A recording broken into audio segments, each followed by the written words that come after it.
In one of my final memos to Trump, this week I want to talk to the outgoing president about his legacy. Because, Mr. President, what goes around comes around.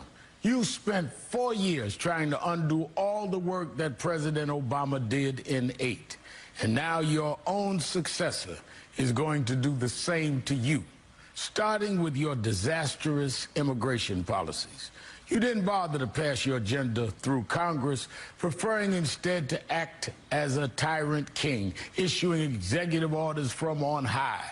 But unfortunately for you, Mr. President, that means nearly every action took in service of your racist immigration agenda can also be overturned without congressional approval.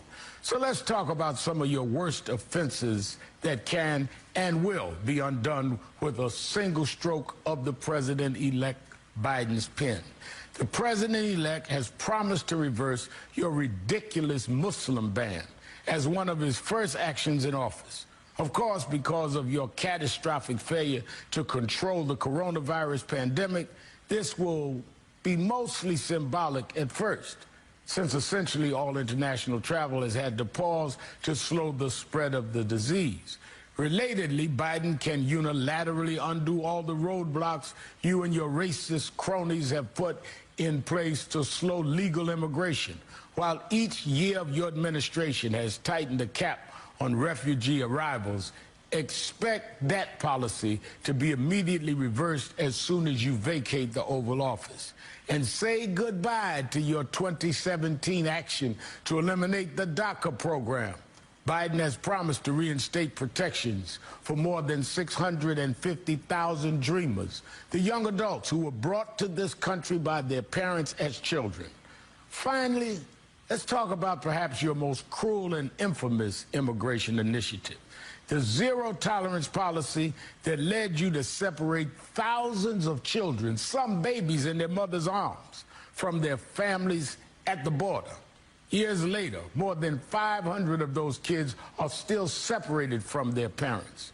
Joe Biden has promised on day one to assemble a task force that will locate those families and reunite them at last. And unlike in your administration, these actions won't be overseen by Biden's adult children or even his son-in-law.